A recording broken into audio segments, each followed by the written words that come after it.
Coming up, when FanDuel sets the win total over under benchmark at 37.5 for your Brooklyn Nets, we ask the question, is that too low? Too high? Where should the optimism be for the Brooklyn Nets fan base? We break down all the key factors to this team getting back to the playoffs. Coming up next. You are Locked On Nets, your daily Brooklyn Nets podcast. Part of the Locked On Podcast Network, your team every day.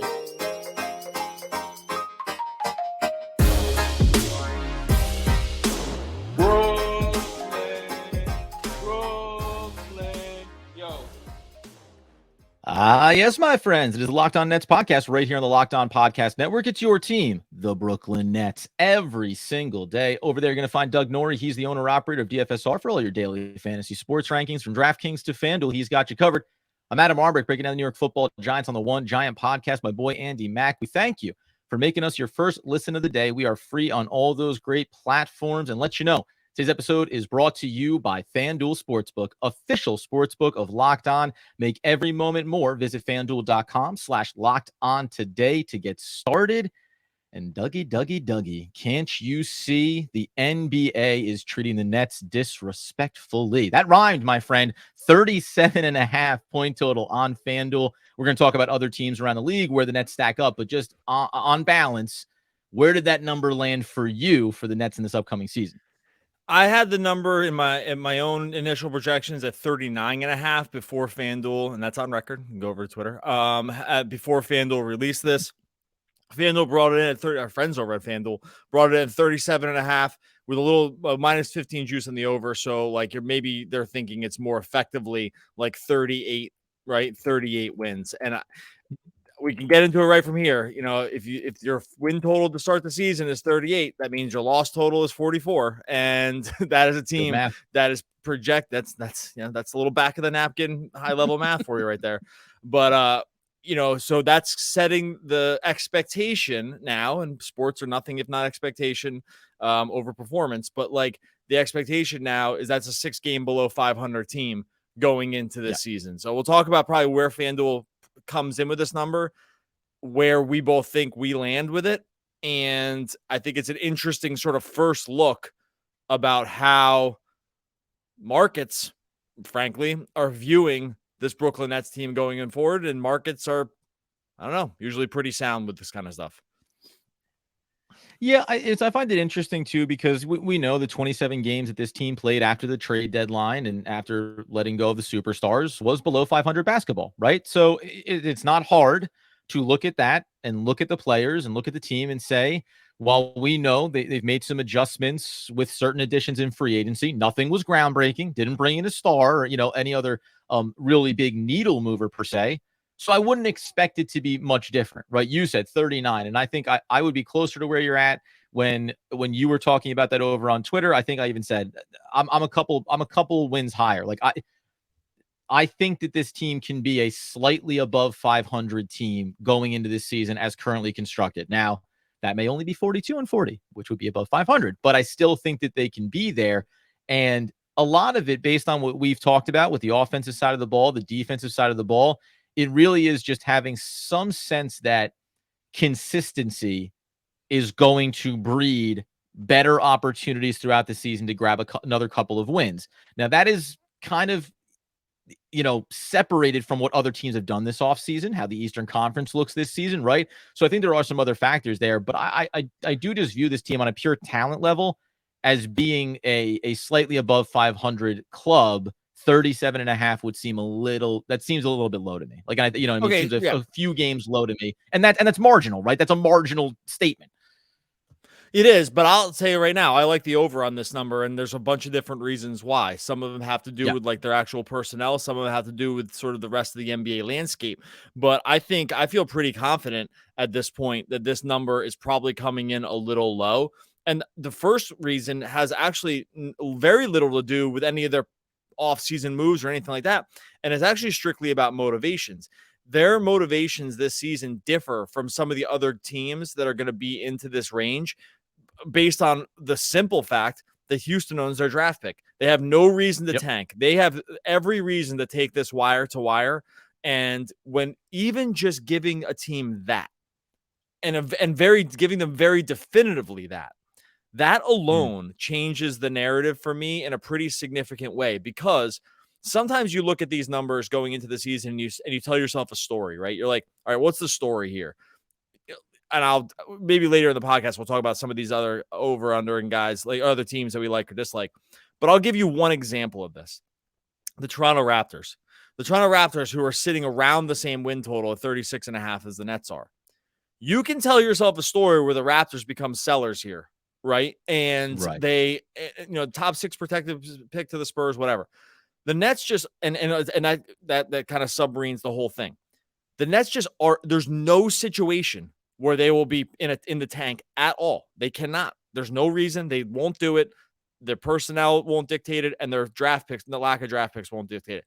Just from that alone, that is worth something, especially in those final few weeks of the season where you could be like close on this number. Yeah, I agree with you 100% on that aspect of it, especially relative to other teams and where they're going to be, right? The one thing I'll bring up on that front is how committed are the Brooklyn Nets to that mentality? And I bring it up in the instance of, I'm not going to put Noah Clowney in this because I think we all know he's going to be developing at the G League level, and there's very little scenarios where I think he comes up to the NBA level, maybe just for a taste symbolically. But Jalen Wilson, Dariq Whitehead, depending on where his health is and when he's ready. Do you see there being a balancing act for the Brooklyn Nets this season because I can look at it and say, hey, while we don't own our own draft capital and we all we want to do is compete, we want to make the playoffs, we also do have a couple of these guys that we want to know going into this next offseason. Are they ready to take the next step forward for us? Are they ready to be a part of the rotation in the following season? Because they're going to have decisions to make around a lot of one-year contracts, right? There's going to be a lot of open roster spots a year from now on this roster. And so I agree with you. And we've talked about this before with Sean Marks and his organization. They always seem to be trying to serve more than one agenda and more than one path simultaneously. I do wonder a little bit about that factor and if that plays into a win or two or a loss or two here along the way. All right, I have the answer for that, and I'll get to that in 1 second. First, going to tell you about our friends over at FanDuel, the aforementioned FanDuel. We're not just giving you the FanDuel plug because we like the over-unders on the win totals. Also want to let you know you can take your first swing at MLB on FanDuel, and you can get 10 times your first bet amount in bonus bets up to $200. Just bet $20 and you can land $200 in bonus bets. And here's the key: win or lose, you can spend that $200 betting everything from the money line to the over-unders. Think who you think, for at least MLB is concerned, who's going to hit the first home run. Maybe you want to get on some strikeout props. They got it all there for you on FanDuel. You can even get ahead of it on NBA action, like we mentioned with the win totals. That's 37.5 minus 115 on FanDuel. We'll throw out some later in the show, throw out some other ones, win totals that we like or dislike, all on an app that's safe, secure, and super easy to use. Plus, when you win, you can get paid instantly. No better place to bet on the MLB and NBA than FanDuel, America's #1 sportsbook. Sign up today and visit FanDuel.com/lockedon to get up to $200 in bonus bets. That's FanDuel.com/lockedon. FanDuel, official partner of Major League Baseball. Okay, so as we talk about the Brooklyn Nets win total projections, 37.5 over on FanDuel, I talk about a couple of these little factors, curiosities and questions. Doug, where do you land on the idea that there are at least a couple of young developmental players that if they cost the Nets a couple of wins, are they willing to sacrifice that? And I guess maybe it comes down to, are they in the playoffs, not in the playoffs at that point, play-in game, not playing, etc.? I think we'll see these guys in drips and drabs, and I think they're going to have reasons to not go overboard on playing the young guys. One, they're both super young. There's no expectations around them right now with Clowney and Whitehead. Whitehead's working his way back from a foot injury. There'll be no rush on that at all, right? So, you're not worried about that. Clowney, I think everyone knows he's a developmental project, so I think that's just going to be G League reps, and that's going to be what you see from him, and I don't think anyone's going to have a problem with that. I think the Nets have bought themselves time with guys like that, in that the expectation levels for now are low, and that's great for them and good for not having to push their minutes this season, even with a developmental, like a player development coaching staff that we've already seen from them, right? This is a very player development coaching, like Kevin Ollie, Ronnie Burrell, plus Jacques Vaughn, and some of the other guys that they have. This is going to be about like getting the guys they have better, but I'm not worried about those guys cutting into minutes in any meaningful way.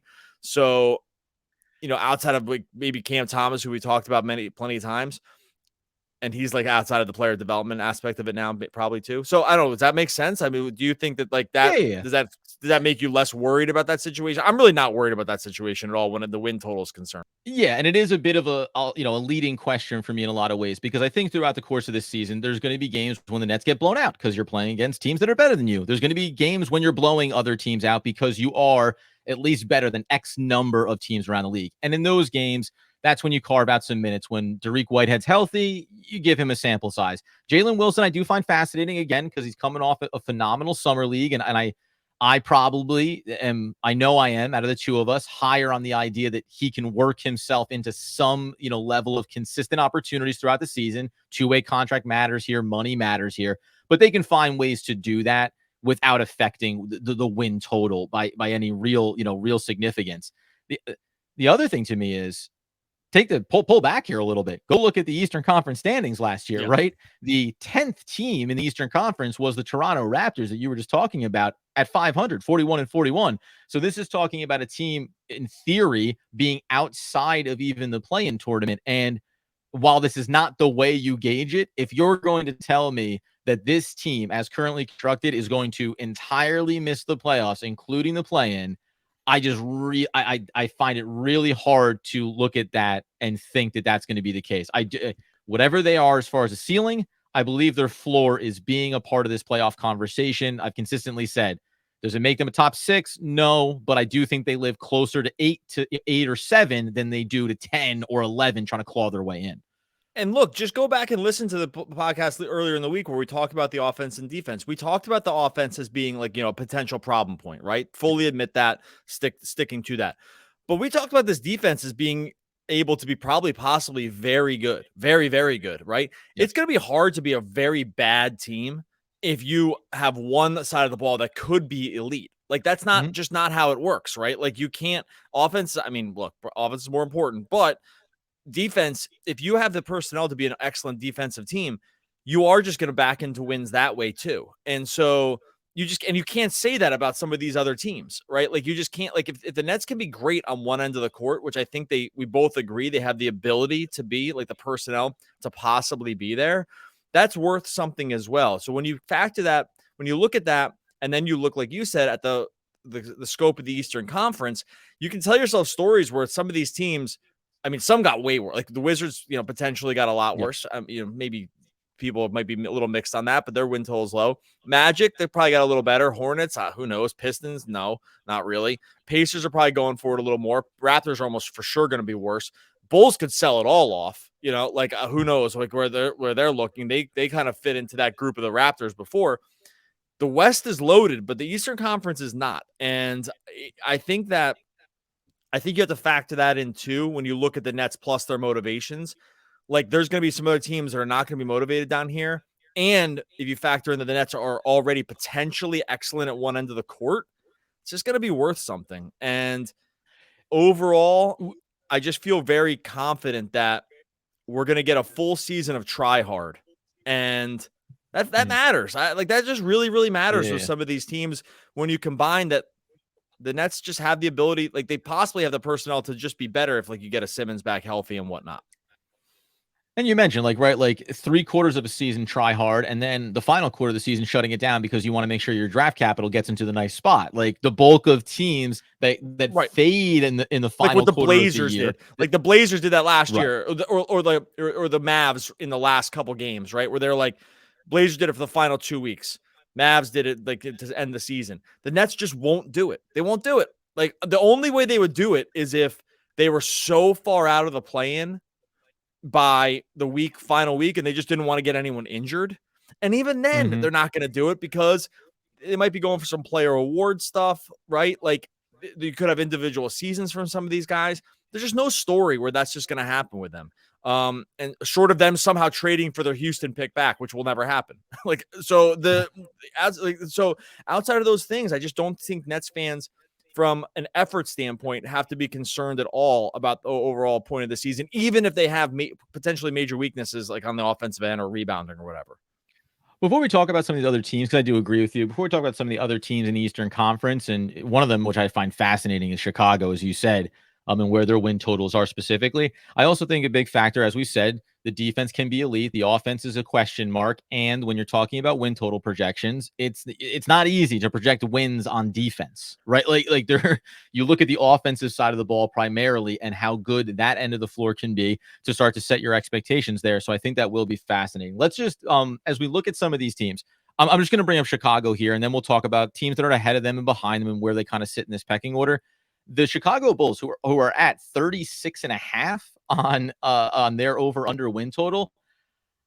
Now you mentioned it there. They could sell it all off.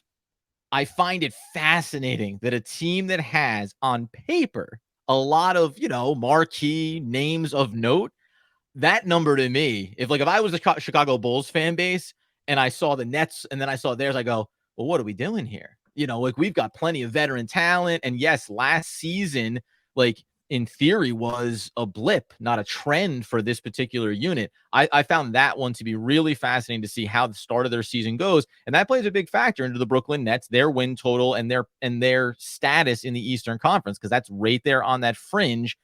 And they would be a team to start the year. Chicago's playing for it, right? They want to be competitive. They want to win games. They want to go to the playoffs. That takes a team out of the Nets' way if it doesn't go according to plan leading up to the deadline for them. Yeah, and look, the story of the Bulls is easy to tell yourself on the lower total because, last year, and not to make this the Locked On Bulls here, but that last year, they had nearly, outside Alonzo, they had nearly picture perfect health. Levine played 77 games, DeRozan played 74, Vooch played all 82, right? And Patrick Williams played all 82. Those guys played all the games and they still weren't good, right? They still were 40 and 42 and they had nearly picture perfect health. Lonzo's not coming back this year. They already got the disabled player exception. So he's gone. They didn't really make any huge upgrades over the offseason. How could it not be lower? It's the opposite of the Nets. With the Nets, you can start telling yourself a story with them. It's okay, well, they were a little below 500 to end the season, so maybe that's more they were, but that didn't include Ben Simmons, so maybe you want to he boosts maybe he raises your floor if he comes back. Maybe you like some of these signings that they have. Maybe you just it's another season of cohesiveness. These guys didn't get to play together a ton, and now we get real cohesion with them coming into the season. Cam Johnson got paid, and you feel he's comfortable. There's a lot of other things you can tell yourself, a whole positives. Narrative. Yeah, positives around the Nets. Right. You can tell yourself all these positives. With the Bulls, you can't. They got all their positives last year. Everything worked out. And it didn't work out, right? And they were 40 and 42. Now, an injury or whatever. I don't know. So I think it's pretty easy to start. I think it's easy to set a narrative landscape for the Nets that looks a little different than some of these teams. Now, coming up here in a second, let's talk about exactly that. Where are the Nets at 37.5? In the pecking order of the Eastern Conference? Who's in front of them, who's behind them, and what does it look like for their playoff future? Okay, so talking win totals over on FanDuel, where the Nets are marked in at 37.5. Doug had it a little bit higher by his own projections before FanDuel. Even though we love FanDuel, Doug's doing it sooner. He's doing it earlier. 39.5 for Doug. I had him maybe saying, hey, they could be a 41 and 41, 42 and 40 kind of team. What's interesting about this, though, to go by FanDuel's projections, I missed the team in here, but by my mark, I've got 1, 2, 3, 4, 5, 6, 7 teams that are clearly above the Nets in projections. Then we've got Chicago, which is just behind them at 36.5. The Pacers are right there at 37.5. So point being is the Nets are effectively slotted in around 8, 9-ish kind of range in the playoff picture. And if you look at the teams around them right now in that range, this is where I maybe get a little bit, not to love Chicago here, bullish on what I think the Nets will be by the end of the season. Because to your point, the Pacers, have they gotten better? 100%. Do I think that they are a better team than the Brooklyn Nets right now? I mean, marginally, but I would take the Nets, and that's not a knock on the Pacers. I like a lot of what they've done this offseason, but I just look at it and say the Nets might be, all things considered, at the top of that next tier of teams behind the ones that are clearly established at the top of the Eastern Conference, 1 through 6-ish. Yeah, I think I agree with that too. I think the win totals kind of bear out. They tell two stories. One, again, that the Eastern Conference is much weaker than the Western Conference. Like the Western Conference, Yep. you have 10 teams. You have three really good teams that aren't going to make the playoffs, almost for sure. Like it's just it's actually Mhm. you have like 11 good teams, really. That's just not the case with the Eastern Conference, and so that alone is going to help the Nets. I think motivationally, like you said, some of these teams could very well be headed in the wrong directions, like the Bulls and Raptors. I think there's even teams you can tell yourself a story around that could just be worse than last year. Like if the Heat don't get Dame, that team's worse. No doubt about Yeah. it, right? They get Hero back, but they lost some key pieces. I mean, they probably will get Dame, but I don't know. It's not a lock. Bucks, Celtics, like Sixers, that Harden situation's not worked out. They're still gonna be really good, way better than the Nets, but like as But good, game I to don't know. game, wins and losses I don't know. in the Harden doesn't regular play the whole season. season. Harden doesn't Right. play the whole season, and they don't get in a trade. That team's worse, no doubt about it, right? And so there's just like lots of narrative pieces. Cavs, you still feel good about. Knicks, you still feel good about. Hawks probably feel better about. My point is that I think that this lines up really for a year that the Nets were going to be sort of in between on talent and not really having a draft pick. It actually kind of lines up pretty well for them in the Eastern Conference around sort of where these other teams might be falling, because like for instance, like okay, flip side, if the Nets were in the Western Conference, I'd be mortified about what the season could look like because because they'd be like, oh my god, they could try hard and not win 30 games against these other like absolute powerhouse teams that are all really really going for it, that and not have their draft pick. That would be the absolute disaster situation for the Nets. It's just not the case in the Eastern Conference. There's just these things actually, these deck chairs line up a little bit better than they would have on the Titanic, right? Because the Nets just aren't in that situation, and these teams, some might not know if they're coming or going. 52 in conference games in a given season, 30 against the other conference, right? So when you talk about it, the Nets were over there, it'd be 52 games against the likes of the Dallas Mavericks, who, by the way, right, missed the playoffs, but are not a non-playoff team to go along with I mean, frankly, to your point about that, just not to go Western Conference here, but it's like OKC, right? They were 9th at 40-42. They're going to be a better team this year. Like the lower end teams have gotten better. The top end teams have all stayed there. That conference is going to be a fascinating watch and also a mess if you're a fan. Let me just interrupt you for 1 second because I'm just going to read this list, right? Because I actually went through this yesterday or the other day and I was like, oh my God, this is hard. Nuggets, Grizzlies, Kings, Suns, Clippers, Warriors, Lakers, Timberwolves, Thunder, Pelicans, Mavs, and kind of maybe even throw in the Jazz. Like, pick 3 of those teams that aren't going to make the playoffs. It's hard.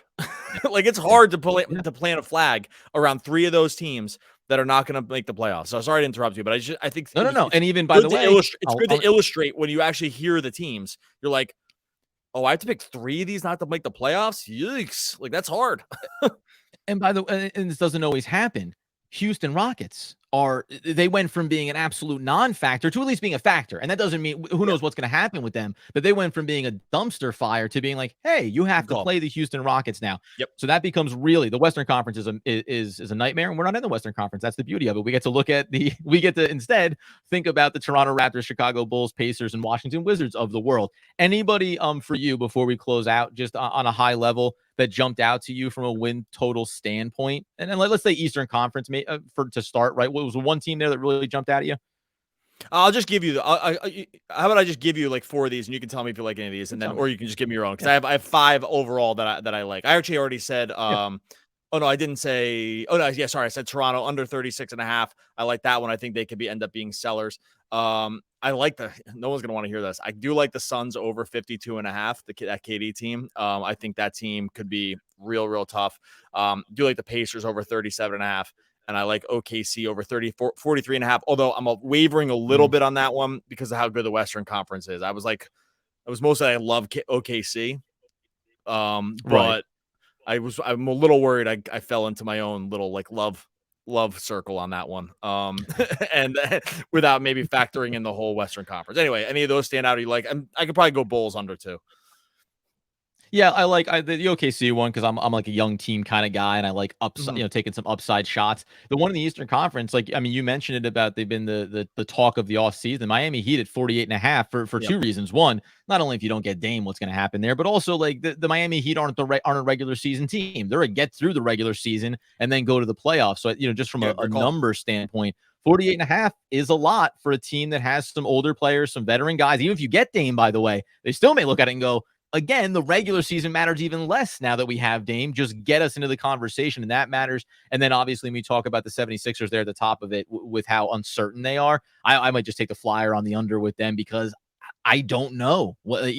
James Harden doesn't show up. Tobias Harris and Joel Embiid, and it's just a very interesting situation there for them, certainly. But at a minimum, man, just to get it back onto the Nets before we close out, I would take the over on the Nets. I believe they will get the over, not just because of the bargain of it. I think that they'll get to it. And I think that they're probably one of the hardest teams relative to their over-under. I think they're one of the hardest teams to set the benchmark for because there is a very wide range of outcomes pertaining to Ben Simmons. And if he's back healthy, this team that only has a 27-game sample size, right? Like there's a lot more quantifiable data around all these other teams in both conferences or around individual players. Even Cam Johnson and Mikal Bridges, as we said earlier in the week, they are now entering their first full season as being the primary guys. And we really don't know what that's going to look like for Brooklyn.